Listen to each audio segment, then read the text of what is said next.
হলো হারামখোর পরিবার। বিড়ি, সিগারেট, জর্দাগুলি, ইয়াবা, ফেন্সিডিল, এগুলি মাদক, এগুলি হারাম। আশ্চর্য একটা বস্তু যেটা মানুষ ছাড়া পৃথিবীতে দ্বিতীয় কোনো প্রাণী খায় না, তার নাম সিগারেট, বিড়ি, জর্দা।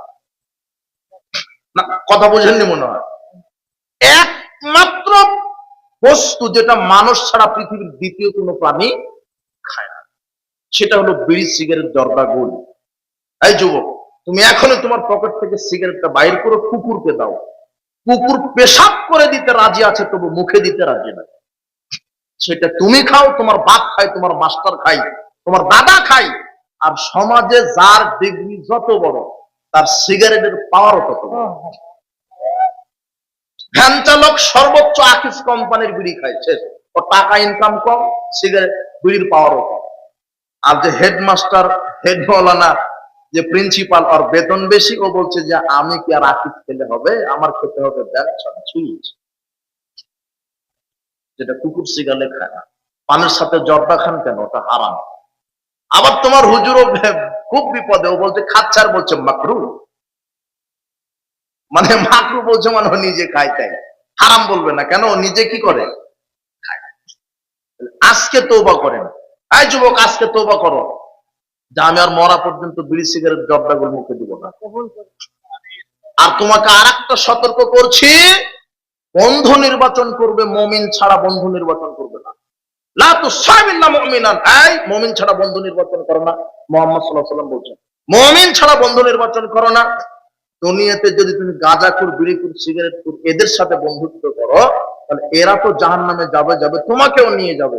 আর যদি মুমিন ব্যক্তিদের সাথে চলাফেরা করো, আলেম ওলামা, পরহেজগার, সালাত, সিয়াম, হজ, যাকাত আদায় করে এমন বন্ধুদের সাথে চলাফেরা করো, যদিও তোমার কোন পাপের কারণে জাহান্নাম ঘোষণা হয়েছে, ফেরেশতারা তোমাকে নিয়ে যাচ্ছে জাহান্নামের দিকে, তখন তোমার এই দুনিয়াতে যে মুমিন বন্ধুর সাথে একসাথে সালাত আদায় করতে, একসাথে তাফসীর শুনেছো, একসাথে জালসায় গিয়েছো, একসাথে বক্তব্যের মাঠে কাজ করেছো, একসাথে রমাদানে সিয়াম রেখেছো, এই মুমিন বন্ধু আল্লাহর কাছে বলবে, আল্লাহ, ওই যে আমার বন্ধুটা, একসাথে আমরা ইসলামী প্রোগ্রাম করেছি, কোন কারণে জাহান্নামে যাচ্ছে, তুমি ঘোষণা দিয়েছো, কিন্তু আমি তার মুমিন বন্ধু, আমার সুপারিশ কবুল করো।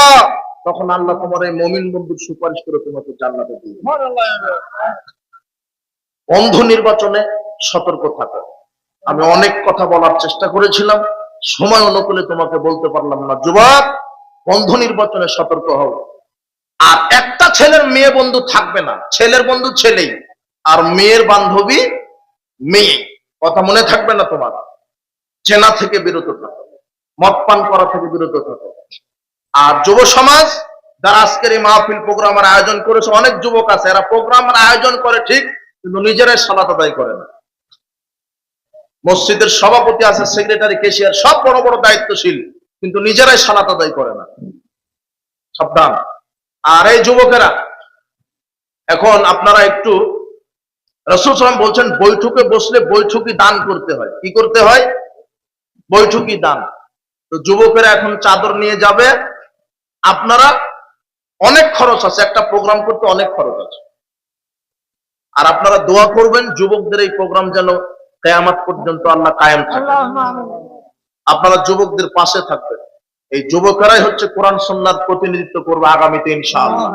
এই যুবকেরা ইসলামের পক্ষে গণবিপ্লব সৃষ্টি করে বাংলাদেশের নাস্তিকবাদী সংবিধান চেঞ্জ করে দিবে ইনশাআল্লাহ। দুর্নীতি থাকবে না, চাঁদাবাজি থাকবে না, ঘুষ, মাদক কিছুই থাকবে না। এই যুবকদের আমাদের টার্গেট। হাফেজ ইবনুল কাইয়্যিম রাহিমাহুল্লাহ, আলী ইবনুল মাদিনী রাহিমাহুল্লাহ, তিনি বলছেন, উলাইকা হুমুল হিজবুল্লাহ, উলাইকা হুম হিজবুল্লাহ, তারাই, যুবকেরাই হচ্ছে আল্লাহর সেনাবাহিনী। সুবহানাল্লাহ। আল্লাহ যেন যুবকদেরকে সেনাবাহিনী হিসেবে কবুল করে। এই যে যুবকেরা যাবে এখন, আপনারা যার 100 টাকা, 500 টাকা, 1000 টাকা, যার যা সামর্থ্য দান করবেন। কৃপণ জান্নাতে যায় না। দান করলে বালা মুসিবত কেটে যায়। গোপন দান গোপন পাপকে ক্ষমা করে দেয়, মিটিয়ে দেয়। রাসূল বলছেন, সাদাকাতু সিররে তুতফিউ গাদাবার রব, যে ব্যক্তি গোপনে দান করলো, আল্লাহর রাগ মিটে গেল। সুবহানাল্লাহ। এই জন্য দান করেন বেশি বেশি।